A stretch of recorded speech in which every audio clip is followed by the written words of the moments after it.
I'm Eric Anderson. Tonight on KPBS Evening Edition, get ready for another election. The City Council sets the date for a vote to replace Mayor Bob Filner. Also tonight, people with solar panels on their homes are upset over a proposed law that they say could take money out of their pockets. We'll have a look at the debate over AB 327. And 50 years after the March on Washington, we look back at the Civil Rights Movement right here in San Diego. KPBS Evening Edition starts now.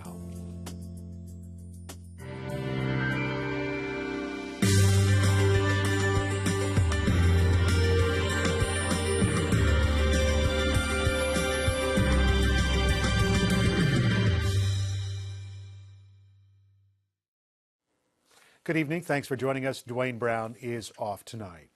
San Diego City Council set a date today for the special election to decide who's going to replace Bob Filner as mayor. His resignation due to take effect on Friday. The council handled a few other points of city business as well. KPBS Metro reporter Sandia Dirks joins us with the latest from City Hall. So what did the City Council get done today?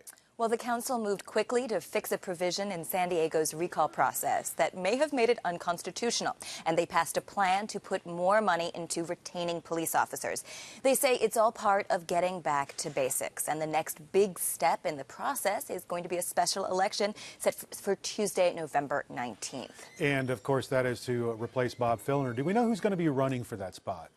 Well, we have one really recognizable name in the race, Nathan Fletcher. He's the former assemblyman who ran as an independent in the last mayoral election.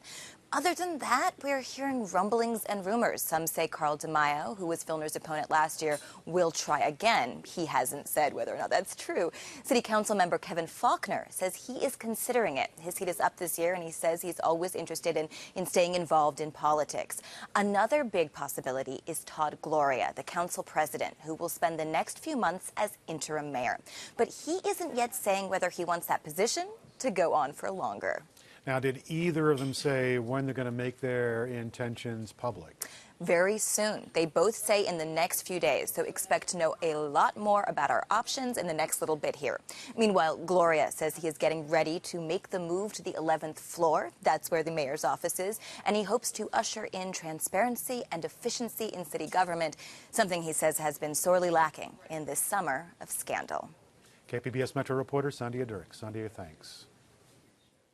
Democrats in the state Senate are rejecting Governor Jerry Brown's plan to reduce the state's prison population. The governor wants to spend more than $700 million to move inmates to county jail cells and to some private prisons out of state. But Senate Democrats say they don't want to spend the money. Instead, they want to ask a federal court to extend its deadline. Right now, California has until December to lower the prison population by 9,600 inmates. The lawmakers are looking for a 3-year extension. Solar power advocates rallied in downtown San Diego today. They're concerned about Assembly Bill 327. That bill changes how certain rates are set and who's in charge of making the changes. So now they want to add a fixed charge and make homeowners pay higher fees. The Sierra Club, solar power installers, and concerned citizens are speaking out about changes to net metering. Those are rules set up to allow residents to sell solar-generated power back to utilities.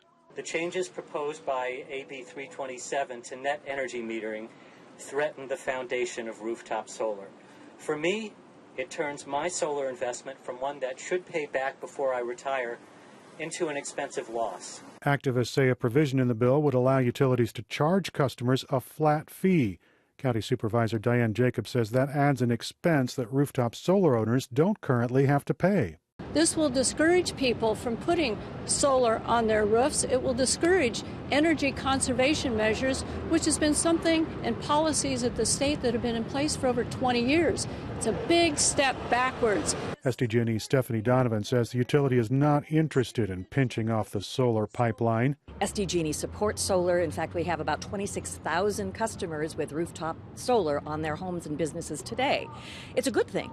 But the way it is today, without a change in the rate structure, it's not sustainable. Donovan says the current rates are out of line with what energy costs. She says some customers buy power at below market costs, others pay more. Of course, passing AB 327 would also shift the authority to make the rate structure changes from the legislature back to the California Public Utilities Commission. Lawmakers, of course, seized that responsibility during the state's electricity crisis back in 2001.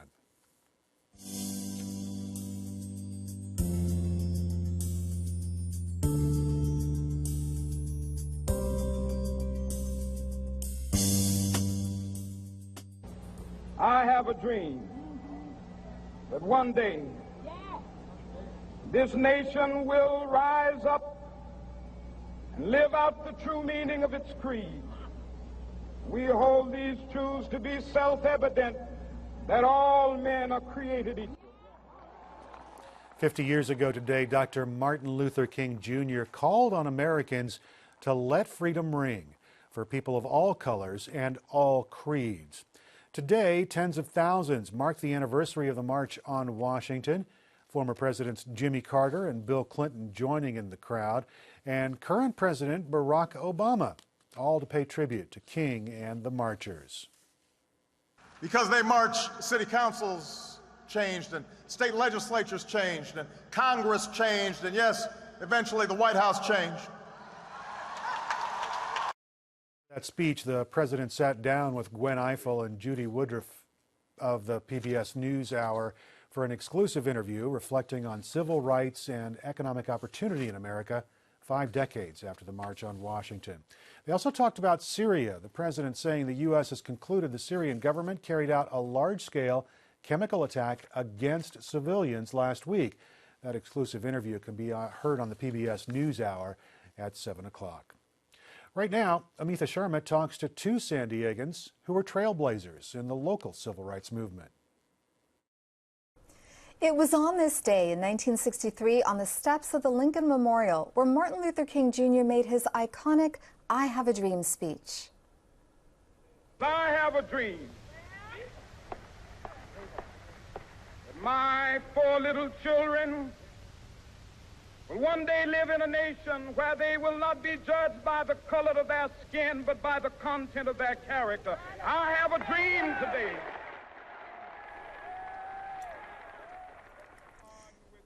It was a seminal moment in this country's history. Hundreds of thousands of people took part in the March on Washington, forcing a spotlight on the challenges African Americans faced for civil rights.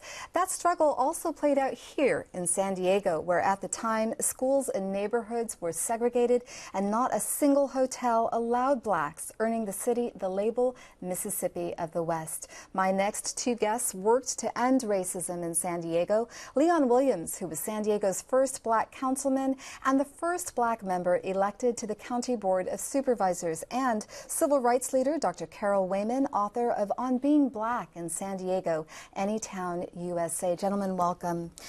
Dr. Wayman, take us back to 50 years ago. What was life like for African Americans and other people of color? It was awful. It was awful, and I'll just use 61 maybe as a starting point to give an idea, because that's when the president was born. Just imagine he came to San Diego in his mother's belly to be born in San Diego. He could have only been going to one hospital, Mercy Hospital. There was one little hospital that would allow her, but he could not have been delivered in any other hospital in this town because of his race. That's number one. The mother, Mrs. Obama, and the president could not have eaten in any major restaurant, maybe 1 or 2 little ones, because they didn't hire, they didn't feed, they didn't hire any blacks in the restaurants. They couldn't have lived in a hotel in the restaurant in San Diego. They couldn't have lived in any community in San Diego, and that was 1961, to give you an idea. It was awful. Couldn't sleep some places, couldn't eat some places, couldn't play some places because of our color. And schools and neighborhoods were also segregated. Oh, yes. And Mr. Williams, back in the 1940s, you were a student at San Diego State University. What was your experience like? Well, when I was a student here, non-white students, that included Asians and Hispanics, were not really part. We were tolerated on this campus. We could not be part of any fraternity or could not participate in student government. We were just tolerated. Actually, in the anthropology classes, they were teaching racial hierarchy, that certain races were superior and others were inferior inherently by brain size. I was taught that in anthropology classes. And we had an organization we call an intercultural organization that I was president of at one time, where we, African Americans, very few, and Hispanics and Asians we came together and kind of gave ourselves solace. Dr. Wayman, you headed the area's first human rights agency known as the Citizens Interracial Committee. Right. What was its purpose? The purpose was to address the issues we're talking about now, racism in all of its forms and all of its categories, everywhere in San Diego. Not just for black people, but all peoples of color. It was timely. At first, the city had denied it because Mayor Current was the mayor, was trying to get it through early in 1963. He couldn't, but after the college students were killed in 1963 in the South, suddenly the council here decided maybe we have a race problem. So they imported me from Los Angeles to address that. And Mr. Williams, in 1969, racism remained an issue. You were elected as the first black man to the city council. How were you received by your council colleagues? Well, I was received very well by them personally, but the responsibility to represent the whole city was not, well, my responsibility was to represent the African American and the Hispanic and other minorities, primarily in Southeast and San Ysidro area. So, Dr. Wayman, the United States has made huge strides when it comes to race. We've elected the first African-American president with Barack Obama. But, you know, how do you view the shooting of this black unarmed teenager, Trayvon Martin, and the U.S. Supreme Court's recent decision to do away with a portion of the Voting Rights Act? I view them as simply instances of going back prior to 1960. I think it's just a return to the old stuff and using the law, for example, the legal structure to justify it. I don't see any difference, excuse me, between what happened to him, and it was predictable. We sit here today, we could have told them, an all-white jury except for the one, in a little town where the young man who killed him was black, who was killed was black, and the one who shot him was white. It was just a replay of the whole thing for the last 100 years. And we've got to close it there. We will revisit this issue. Dr. Wayman, Mr. Williams, thank you so much for coming on the program. You're welcome. It's been a pleasure. Also at the podium in Washington today, as he was 50 years ago, Congressman John Lewis. He went from sharecropper's son to freedom rider to Capitol Hill. Out of all the speakers from the original march, he is the last survivor. His story is now a graphic novel autobiography. KPBS Metro reporter Sandhya Dirks visited with Lewis when he came to San Diego for Comic-Con. Among all the superheroes wandering the floor of the convention center at this year's Comic-Con was a less conspicuous hero, civil rights champion John Lewis. Hundreds lined up to have him sign copies of his new autobiography, March. So how did a congressman become a comic book author?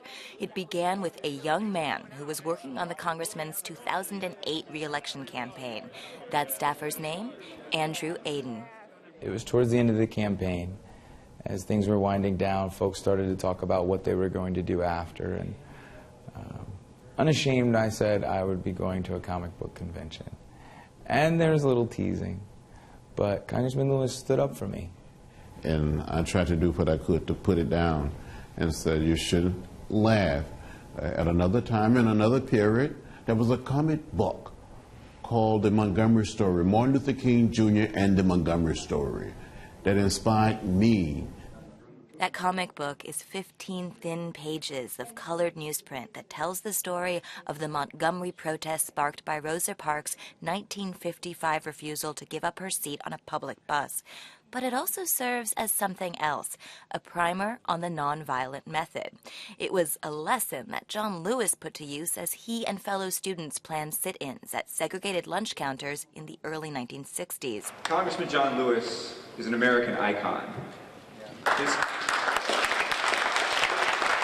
His staffer, self-professed fanboy Andrew Aiden, quickly became convinced Lewis should tell his own story as a comic. I thought he was somewhat out of his mind. Why would I be writing a comic book And he didn't give up. He didn't give in. He was persistent. And he came back and said, Congressman, let's write a comic book. And I do remember reading the Montgomery Story comic book. And I said, yes, if you would do it with me. And it's been a labor of love. This is the first of 3 books that will span the congressman's 70 decades, and it begins with stories of a young John Lewis tending chickens on his family farm, trying out sermons on the birds. And he was a man who is best rendered in 4 lines or 5 lines if you can do it. Graphic artist Nate Powell says it is these very human beginnings that give him and the reader the audacity to see from Lewis's perspective.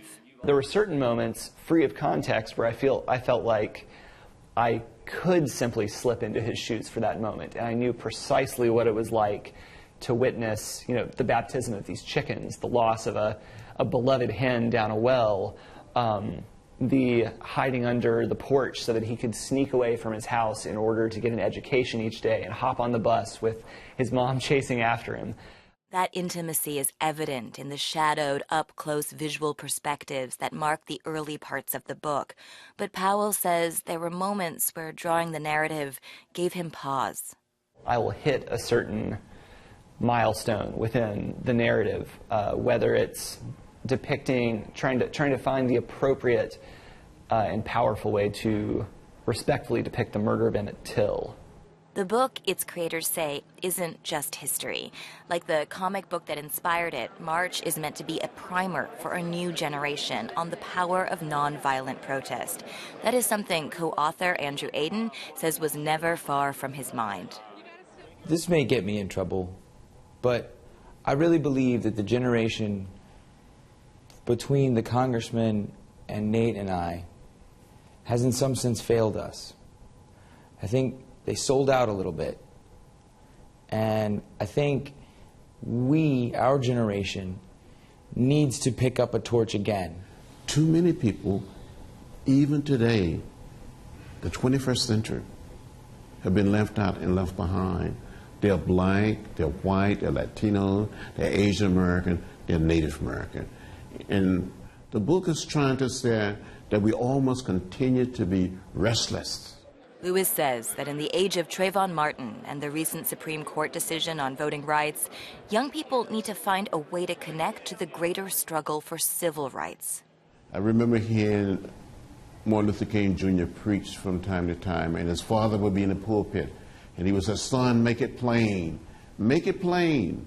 So between Nate and Andrew, they made it plain. As plain as a picture. Sandhya Dirks, KPBS News. Latinos may have been scarce at the March on Washington 50 years ago, but Amitha Sharma tells us the event did help inspire a new movement. The March on Washington and Martin Luther King Jr.'s 1963 speech also helped inspire the Chicano civil rights movement, and now many immigrant rights activists draw from the civil rights movement. Andrea Guerrero is executive director of Alliance San Diego, a group that pushes for social justice and helps put on the annual Martin Luther King All People's Breakfast. Andrea, how big a role did Latinos play in the 1963 March on Washington? Latinos were present at the march because the civil rights issues that affected African Americans also affected them. The signs, whites only, referred to their exclusion as well as the African Americans. Often the signs would say no blacks and no Hispanics or no Mexicans, and so they were in the same boat in that respect. They didn't exist in the same proportion in the Southeast where the civil rights movement was forged. Their fight was more on the West Coast, but they were certainly present in the 1963 march. And they were also subjected to a polling tax when they went to vote? That's right. The white-only laws, segregation laws that existed in this country existed for the purpose of excluding blacks, Mexican Americans, as they were then called, Jews, other individuals. So they shared some of the same discrimination, but how did the Chicano movement differ at all from the Black civil rights movement? Well, the Black civil rights movement, the civil rights movement was a movement for equality and dignity for all.